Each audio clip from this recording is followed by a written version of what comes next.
My mother convinced my boyfriend to marry my sister. She told him, "She's stronger and better for you." I was heartbroken when I found out and moved away to build my life. Years later we reunited at a grand party thrown by me, and when they saw my husband their faces turned pale. Because my husband was. I never thought I'd hear those words from my own mother's lips. "She's stronger and better for you." The sentence hung in the air like a guillotine above my heart as I stood frozen outside the kitchen door during my cousin's graduation party.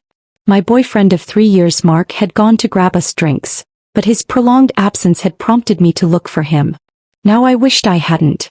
Audrey is sweet, but let's be honest. My Elizabeth has always been the achiever.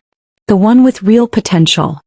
My mother's voice was casual, as if discussing nothing more important than a recipe. You deserve someone who'll push you forward in life, not hold you back. I peered through the crack in the door, watching Mark's expression shift from uncomfortable surprise to something more contemplative. He didn't defend me. Didn't laugh it off. Just stood there, clutching our forgotten drinks, listening. "I've always thought you two had more chemistry anyway," my mother continued, patting his arm with maternal affection that twisted my stomach into knots. "Elizabeth has been watching you for years. She's just waiting for her chance." "I don't know, Mrs. Davis." Mark's hesitation felt like betrayal already. "Audrey and I have been together for a long time. And what do you have to show for it?" She raised an eyebrow. "Elizabeth just made junior partner at her law firm. What's Audrey doing with that art degree of hers? Making coffee and sketching portraits nobody buys." The cruel assessment of my struggling art career stung, but it was Mark's thoughtful nod that truly crushed me. I backed away silently, somehow maintaining composure through the remainder of the party while a storm brewed inside me. I should have confronted them immediately. Should have ended things that night. Instead I smiled and pretended I hadn't heard a word. That was my first mistake. The changes were subtle at first. Mark began mentioning Elizabeth in casual conversation, how impressive her recent case victory was, how her fitness regimen was really showing results. Each comment felt like a small paper cut. Painful but not enough to acknowledge. Then came the cancelled dates. The late nights at work. The sudden interest in legal documentaries that Elizabeth had recommended. Once I found texts between them discussing lunch plans that had never been mentioned to me. When confronted, Mark dismissed it as innocent. They'd bumped into each other downtown. "She's your sister, Audrey. It would be weird if we didn't get along," he explained with annoying reasonableness that made me question my own sanity. Was I being paranoid? Oversensitive? I began to dread family dinners, watching their interactions with wounded eyes while they exchanged private smiles across the table. My best friend Jamie noticed before I would admit it to myself. "Something's different with him," she observed after Mark left another dinner early, claiming work stress. "He doesn't look at you the same way anymore."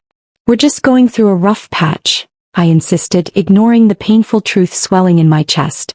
"Everyone does." The moment of undeniable truth came 3 months after that kitchen conversation. I had stopped by Mark's apartment unannounced, hoping to surprise him with concert tickets for a band he loved. I still had a key. We'd been talking about moving in together before everything changed. The apartment was quiet when I entered, but a trail of clothing led to the bedroom. My sister's designer blouse lay crumpled on the hallway floor. The bedroom door wasn't fully closed. The sounds coming from within confirmed what I already knew before I pushed it open. Elizabeth's long dark hair spilled across Mark's chest as they lay tangled in his sheets, completely unaware of my presence until I dropped the concert tickets. They scattered across the floor like confetti for a celebration I wasn't invited to. "Audrey." Mark scrambled to cover himself while Elizabeth simply stared, more annoyed than ashamed at the interruption. "This isn't." "Don't." My voice sounded foreign to my own ears. "Don't say it isn't what it looks like. I'm not an idiot." Elizabeth sat up slowly, making no attempt to cover herself. "You are going to find out eventually. Maybe this is for the best." Their calm acceptance was more devastating than any hysterical apology could have been. This wasn't a moment of weakness. This was the culmination of a deliberate plan. "How long?" I asked, though the answer hardly mattered. 2 months officially, Mark admitted, unable to meet my eyes. "But we've been talking for longer. Since Mom had her little chat with you," I finished for him. Their surprised expressions confirmed I'd known more than they realized. I left without screaming or throwing things, though I wanted to. The rage would come later. That night I simply felt hollow, scrubbed raw from the inside out. When I confronted my mother the next day, her lack of remorse was the final devastation. We stood in her immaculate kitchen, the same room where she'd planted the seeds of my relationship's destruction. "Don't be so dramatic, Audrey. Relationships end all the time," she said, arranging flowers as if we were discussing nothing more significant than the weather. "Elizabeth and Mark make more sense together. You must see that. Why would you do this to me?" My voice cracked. "Your own daughter?" She sighed, finally looking up from her flowers. "Because Elizabeth has always worked harder, aimed higher. She deserves a partner who matches her ambition." He touched my cheek with cool fingers. "You were always the soft one. The dreamer. You'll find someone better suited to your temperament." In that moment I understood that my mother had never seen me clearly, had never valued what made me who I was. In her eyes I would always be the lesser daughter, the disappointment who chose art over law, passion over pragmatism. "You're wrong about me," I whispered. "You always have been." I spent that night packing everything I could fit into my car. My small apartment was mostly furnished with second-hand pieces, nothing I couldn't leave behind. Jamie helped me, offering her couch until I figured out my next move, but I had already decided. I needed more than a new apartment. I needed a new city, a fresh start where every street corner didn't hold memories of Mark or reminders of my sister's betrayal. "Are you sure about this?" Jamie asked as I loaded the last box. "Running away won't fix anything." "I'm not running away," I corrected her, feeling a strange calm settle over me. "I'm moving forward." The next morning I left a short note for my mother, sister, and Mark. It didn't contain forgiveness or dramatic accusations, just 3 words: "Watch me thrive." With my art portfolio, savings that would last 2 months if I was careful, and a determination born from heartbreak, I pointed my car toward Chicago. A city where nobody knew my name or the story of how easily I'd been replaced. Chicago welcomed me with a torrential downpour. How fitting, I thought, as my windshield wipers struggled against the deluge. My GPS directed me to a motel on the city's outskirts, the only accommodation my dwindling funds could sustain while I searched for something permanent. The motel room smelled faintly of cigarettes and cheap air freshener. I sat on the edge of the bed, surrounded by my hastily packed belongings, and allowed myself 5 minutes to cry. Just 5 minutes of weakness before the real work began. When my alarm chimed, I wiped my face, opened my laptop, and began hunting for apartments and jobs with equal desperation. 3 days and 12 apartment viewings later, I signed a lease for a studio in Uptown. A neighborhood with character, my realtor had said optimistically. What she meant was that the building was old, the elevator frequently out of service, and my neighbors a colorful assortment of students, immigrants, and night shift workers. The rent consumed nearly 2/3 of what remained in my savings, starting the invisible countdown clock on my Chicago experiment. "You have 30 days, I told my reflection as I pinned job listings to my refrigerator with magnets shaped like tiny pizza slices, the only decorative touch in my sparse new home. Find work or admit defeat." 28 days later, after a string of rejections and unanswered applications, I walked into Meridian Investment Group for my final scheduled interview. The receptionist directed me to a seating area where another candidate sat reviewing notes, her designer suit making my carefully pressed department store dress feel suddenly inadequate. "Miss Davis." A woman with a sleek bob and frameless glasses appeared. "I'm Carol from HR. I'm afraid there's been a change." My heart sank as she continued. "The administrative position has been filled internally, but Mr. Harrington wondered if you'd be interested in interviewing for a different role, executive assistant to one of our junior associates." I followed her through a maze of cubicles and glass-walled offices, finally arriving at a corner workspace where a man sat surrounded by stacks of reports and takeout containers. He looked up, revealing tired eyes and a day-old stubble that somehow enhanced rather than detracted from his professional appearance. "Patrick Reynolds." He introduced himself, standing to shake my hand. "Sorry about the mess. Annual reports are due and my last assistant quit without notice." "Audrey Davis," I replied, surprised by his firm handshake and direct gaze. "I'm flexible about job descriptions as long as they come with a paycheck." A smile flickered across his face. "Honest." I appreciate that. He gestured to the chair across from him. Tell me why an art major from. He glanced at my resume. From Philadelphia, wants to work at a Chicago investment firm. I could have crafted a diplomatic answer about career changes and financial security. Instead, I heard myself say, because starting over sometimes requires burning the map of your old life and drawing a new one. For a moment, I thought I'd blown it with my melodramatic response. Then Patrick nodded slowly. I know something about fresh starts myself. He pushed aside a stack of folders. The job pays less than the administrative role you applied for, but has more potential for advancement. The hours are brutal, the learning curve steep, and I'm told I can be demanding. I'm not afraid of hard work or demanding people, I assured him, thinking of my mother's perpetual disapproval. And I'm a quick learner. He hired me on the spot and I started the next morning. The first weeks tested every limit I had. Patrick worked 16-hour days preparing client portfolios and investment strategies, expecting me to keep pace.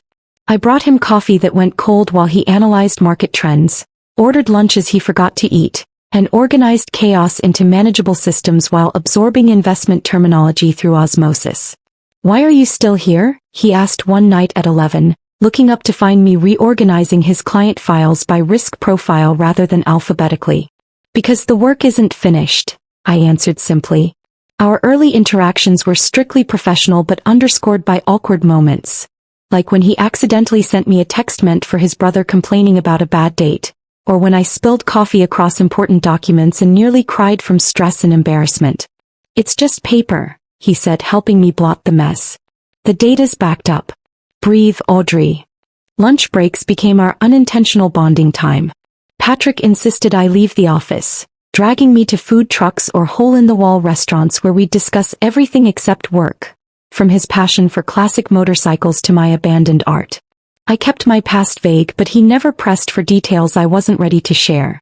You're a mystery, Davis, he commented once over Vietnamese sandwiches.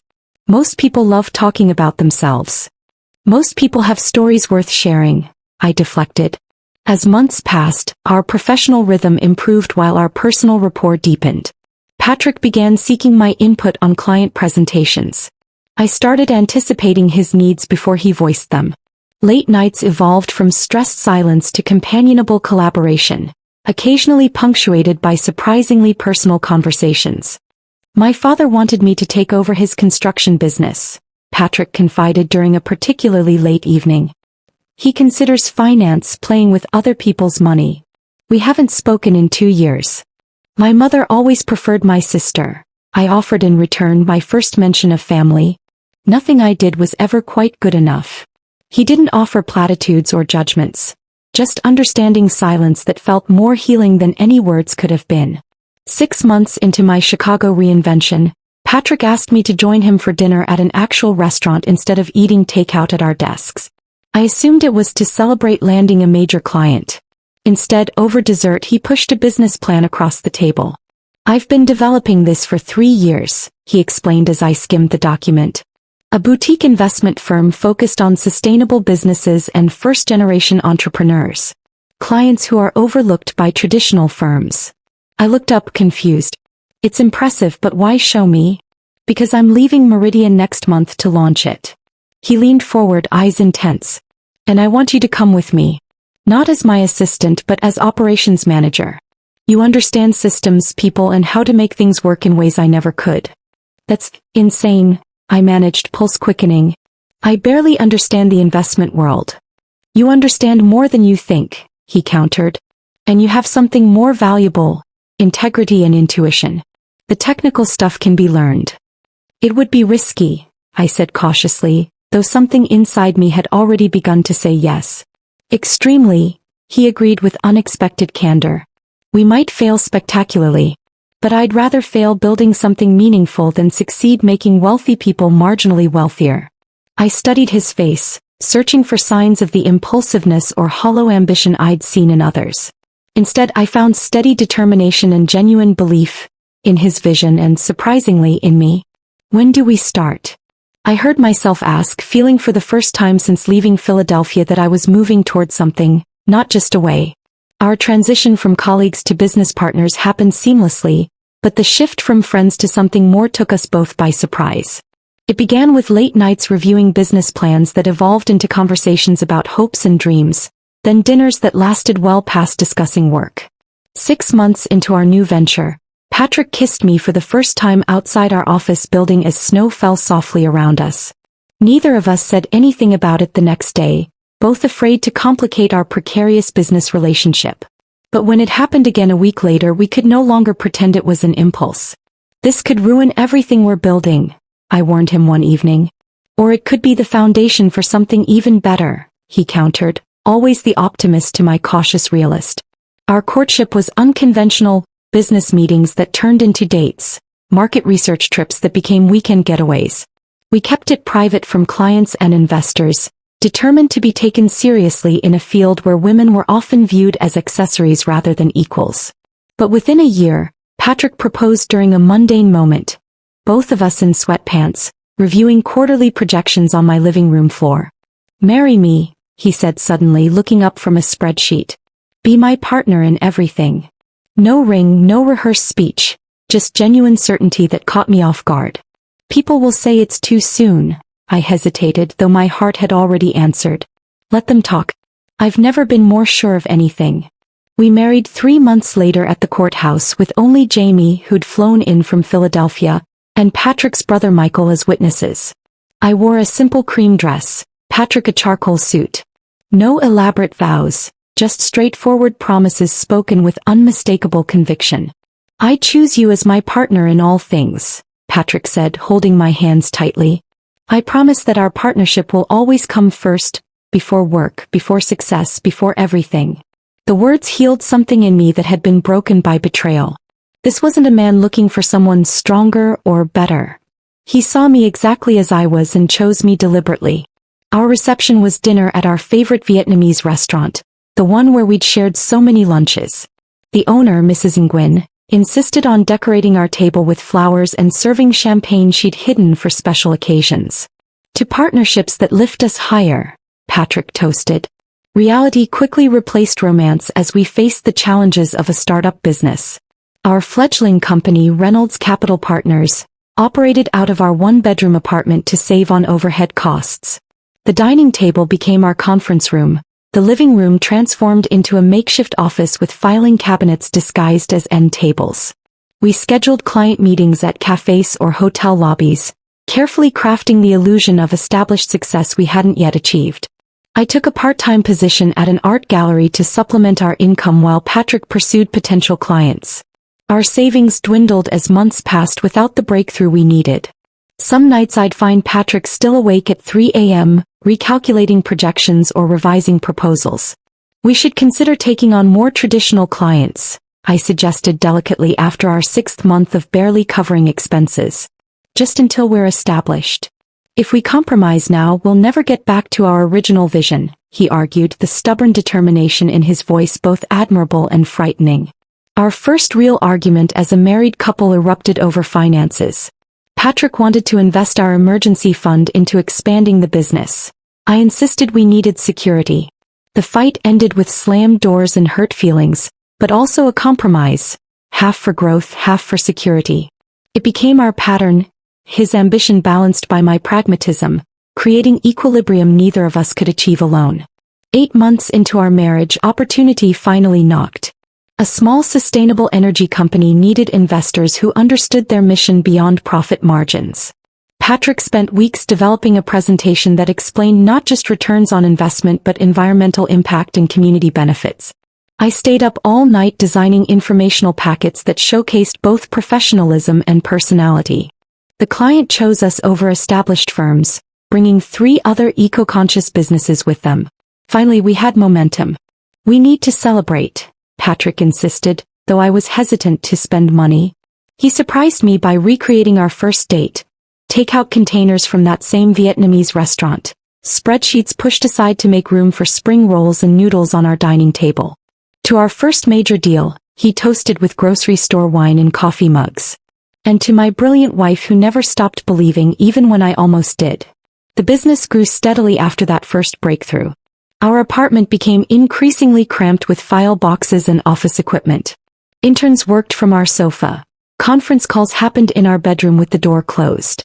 The arrangement became unsustainable the day a potential investor arrived early for a meeting while I was stepping out of the shower.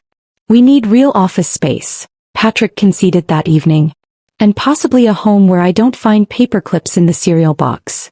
With cautious optimism, we signed a lease on a small office space downtown and moved to a slightly larger apartment. One with a spare bedroom that wouldn't double as storage for business documents. The separation between work and home brought welcome balance to our relationship. 3 years of relentless work followed. Patrick developed a reputation for integrity and innovation in sustainable investment. Our client list expanded beyond Chicago to neighboring states. I built systems and teams that turned Patrick's vision into operational reality. We complemented each other perfectly. His charisma and strategic thinking matched with my attention to detail and organizational skills. Our biggest milestone came unexpectedly. A major investment group approached Patrick about acquiring Reynolds Capital Partners. Their offer was generous, but included a condition. Patrick would need to stay on as CEO of the newly expanded Sustainable Investment Division, with complete decision-making authority over ethical investments. I never imagined running something this size, he admitted the night after signing the contracts. We stood in the kitchen of our new house. A modest but beautiful 3-bedroom in a neighborhood we'd only dreamed about when we started. They didn't buy just the company, I reminded him, straightening his tie. They bought your vision. Your integrity. The transition wasn't easy. Patrick worked longer hours establishing the new division while I adjusted to my role as Chief Operations Officer. But watching him in action, commanding boardrooms with the same passion he'd once displayed in our tiny apartment, filled me with pride that eclipsed the sacrifices. We did it, he whispered during the champagne toast at the official announcement of his appointment as CEO. Together. And as I watched him shake hands with executives who now reported to him, I thought about how far we'd come from that rain-soaked day I'd arrived in Chicago, heartbroken and alone. Life had taken everything from me only to replace it with something I never could have imagined. 5 years into Patrick's role as CEO, I had firmly established myself as more than just the boss's wife. My operational systems had become the backbone of the company's expansion into 3 new markets, and executives regularly sought my input on organizational decisions. We had found our rhythm. Patrick the visionary, me the architect who built the structures to support his dreams. Our personal life had settled into comfortable routines as well. Sunday mornings spent reading the paper over coffee, monthly dinner parties with our small circle of friends, and occasional weekend trips to Michigan where Patrick was restoring a vintage motorcycle. We hadn't started a family yet, both focused on nurturing our growing company, but the topic had begun to surface in late-night conversations. I rarely thought about Philadelphia anymore. Jamie visited occasionally, bringing carefully filtered updates about mutual friends, but never mentioning my family.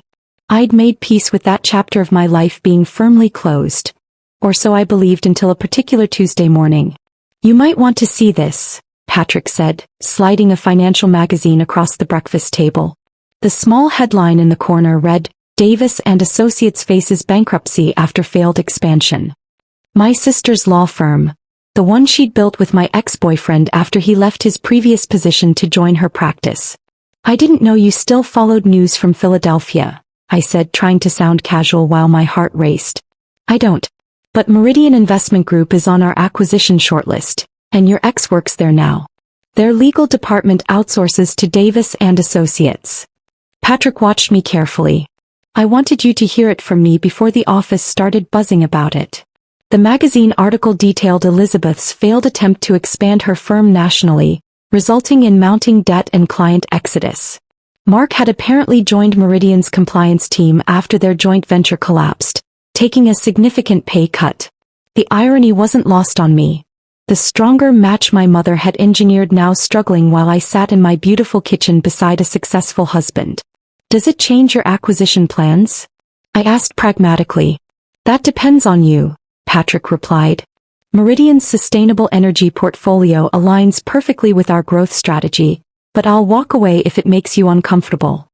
His willingness to sacrifice a smart business move for my emotional comfort exemplified why I'd fallen in love with him. Don't be ridiculous, I said, squeezing his hand. It's just business. 2 weeks later, the acquisition was finalized. Meridian would maintain its brand identity while operating under our corporate umbrella, with Mark remaining in his compliance role, technically now our employee, though several management layers would separate us. We should host a gala, Patrick suggested one evening as we reviewed the quarterly results. Celebrate the acquisition, showcase our expanded sustainable portfolio to investors, and introduce the Meridian team to our corporate culture. The suggestion wasn't unusual. We hosted similar events annually, typically at Chicago's Natural History Museum, where the sustainability theme resonated with our company values. What caught me off guard was Patrick's next comment. I think we should invite Mark Davis and the key players from Philadelphia, including any affiliated legal representatives. Show them our corporate values extend beyond Chicago. My teacup froze halfway to my lips. You want to invite my sister and ex-boyfriend to our corporate gala? Patrick set down his papers. Is that what this is about? I had no idea. The Davis in the legal documents. I never connected it to your sister. His genuine surprise made me realize I'd never shared my full family history with him. Only vague references to a difficult mother and a favored sister. Patrick knew I'd left Philadelphia after a betrayal but didn't know the specifics. I'd compartmentalized so effectively that I'd forgotten he couldn't see the connections I found glaringly obvious. That night, I finally told him everything. My mother's manipulation, Mark's betrayal, Elizabeth's callousness. I expected sympathy, perhaps protective anger on my behalf. What I didn't expect was Patrick's thoughtful silence followed by an unexpected perspective. Maybe it's time they saw who you've become, he said finally. Not for revenge but for closure. You've built an extraordinary life, Audrey. A life that's authentic to who you are, not what anyone else wanted you to be. His words unlocked something inside me, a desire not for retribution but for recognition. Not to hurt them as they'd hurt me, but to stand confidently before them as the woman I'd become despite their dismissal of my worth. We'll invite them, I decided. All of them, Mark, Elizabeth, even my mother. The next weeks were a blur of gala preparations alongside a growing knot of anxiety in my stomach. I channeled my nervous energy into ensuring every detail was perfect, from the sustainable seafood menu to the carbon-neutral transportation for guests. Our event coordinator commented that I'd never been so involved in planning before. As I reviewed the finalized guest list, seeing their names in black and white brought a wave of emotions I thought I'd processed years ago. What would they think seeing me now? Would my mother still view me as the lesser daughter?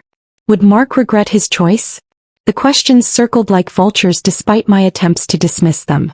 Having second thoughts? Patrick asked, finding me staring at the invitation mock-ups late one night. Not about inviting them, I clarified. Just wondering if I'm doing this for the right reasons. Am I still seeking their approval after all these years? Patrick sat beside me, taking my hands in his. Only you can answer that. But from where I stand, you stopped needing anyone's approval the day you drove into Chicago with nothing but determination and talent. He kissed my forehead. Whatever your reasons, I'll be right beside you. His steady confidence bolstered mine.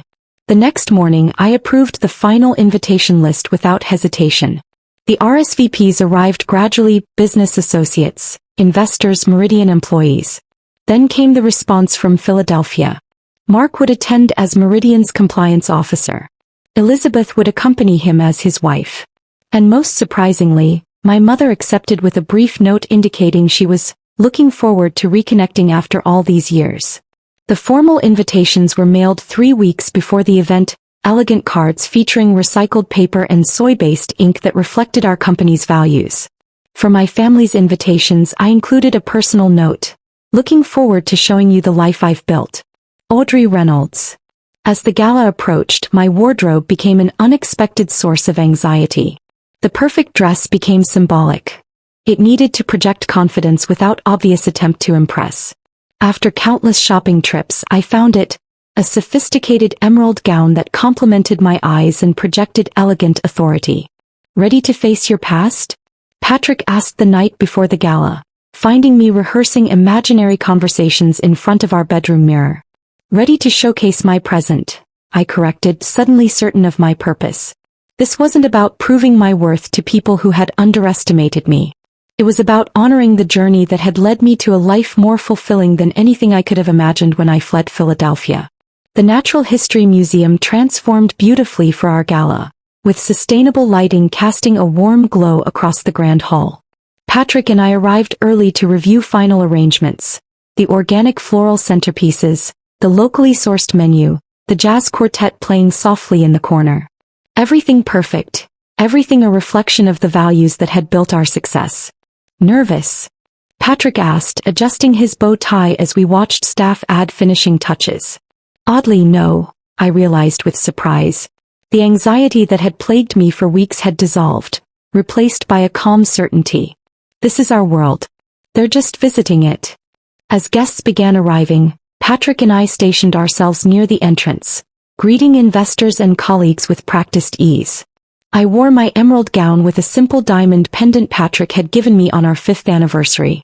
My hair, once long like Elizabeth's, now fell in a sophisticated bob that framed my face. I felt powerful, authentic, completely myself. I spotted them immediately, my mother entering first in a navy dress that screamed Old Money Philadelphia, followed by Elizabeth and Mark. They paused just inside the doorway, taking in the elegant surroundings and clearly searching for familiar faces in a sea of strangers. For a moment I considered approaching them, but something held me back. Let them find me, I decided. Let them see me in my element first. Their circuit around the room eventually brought them to where Patrick and I stood chatting with the mayor about green energy initiatives. My mother noticed me first, her practiced social smile freezing momentarily before recovering. Elizabeth's eyes widened in genuine shock.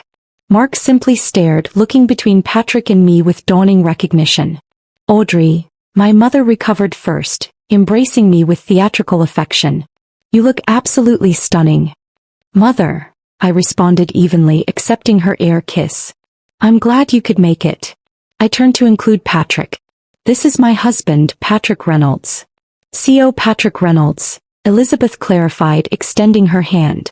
Always researching, always calculating advantages. Some things never changed. Your reputation precedes you. I've followed your company's expansion with interest. All due respect, Mrs. Davis, but our success has been a partnership from day one, Patrick replied smoothly, his hand finding the small of my back. Audrey's operational genius made my vision possible. The surprise in their eyes was subtle but unmistakable. This wasn't the narrative they had expected. The heartbroken girl finding a successful man to rescue her. This was a partnership of equals. Mark Davis, IX introduced himself stiffly. Compliance officer at Meridian. Yes, we're familiar with your position, Patrick nodded professionally. Welcome to the family of companies. Mark's expression shifted as understanding dawned. You're Meridian's new parent company. Indeed, I confirmed, savoring the moment without malice. The acquisition was finalized last month. Patrick will be making the official announcement during his speech. Their discomfort was palpable as they processed this new reality. The man who had discarded me for someone stronger, now answering to the company I had helped build. The sister who had taken what was mine now standing before me not as the superior sibling but as the wife of a mid-level employee. If you'll excuse us, Patrick said graciously, we should continue greeting our guests. Please enjoy yourselves. As we moved away, I caught my mother watching me with an expression I couldn't quite decipher. Something between calculation and genuine bewilderment. The evening progressed with choreographed precision. Dinner was served, awards presented to key team members including several I had personally mentored. Throughout it all, I felt their eyes following me, watching as executives sought my opinion, as Patrick referenced my contributions in conversations, as I navigated the room with the confidence of someone exactly where she belonged. Patrick's welcome speech came after dinner. He spoke eloquently about sustainable investment, about building businesses that valued more than just profit margins. Then came the announcement about Meridian's acquisition, with Mark uncomfortably spotlighted as Patrick welcomed him and his colleagues into our corporate structure. The power dynamic couldn't have been clearer if we'd designed it intentionally. My mother found me at the dessert table afterward, champagne glass in hand. I always knew you would do well for yourself, she stated as though rewriting history. You had such potential. Did you? I asked mildly. I recall different assessments. She waved dismissively. A mother pushes her children to achieve their best. Elizabeth needed confidence. You needed motivation. What I needed was support, I corrected gently. What I found was strength on my own terms. Well, she sipped her champagne, I suppose I should thank this Patrick for seeing what I missed. Patrick saw me clearly, I agreed. But he didn't create my success, Mother. We built it together because we value each other as equals. That's the difference. Her practiced smile faltered.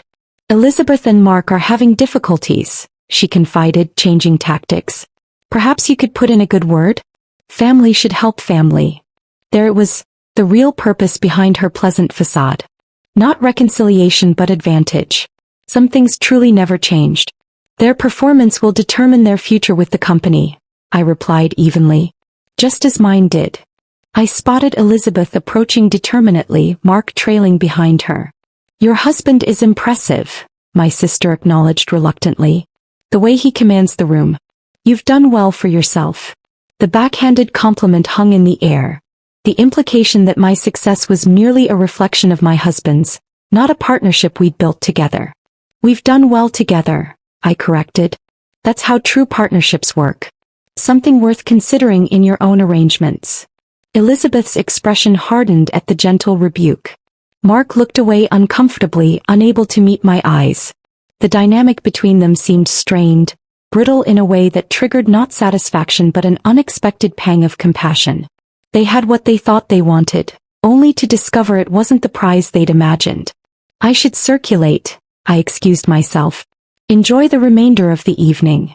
Hours later, after the last guest departed and we returned home exhausted but satisfied, Patrick and I sat in our kitchen sharing leftover dessert straight from the container.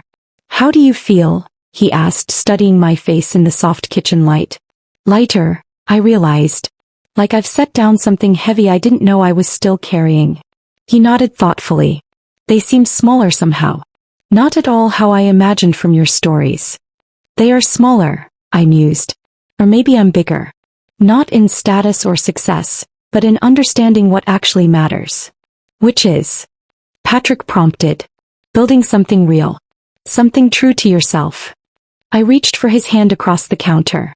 With someone who sees your value without needing to diminish others. So not revenge after all? His eyes crinkled with understanding. The strangest thing happened, I confessed. Standing there watching them, seeing how unhappy they are despite getting exactly what they schemed for. I didn't feel triumph. I felt grateful. Grateful. If they hadn't betrayed me, I might never have left. Never found Chicago, never met you, never discovered what I'm capable of building. I squeezed his hand. Their cruelty gave me my freedom, though they never intended to. Patrick smiled, pulling me into an embrace. That might be the most powerful form of redemption. Not making others pay for hurting you, but recognizing that their actions launched you toward something infinitely better. As we climbed the stairs to bed, exhausted but content, I realized the night had given me something I hadn't known I needed. Not the satisfaction of showing them what they'd lost, but the peace of finally, completely letting them go.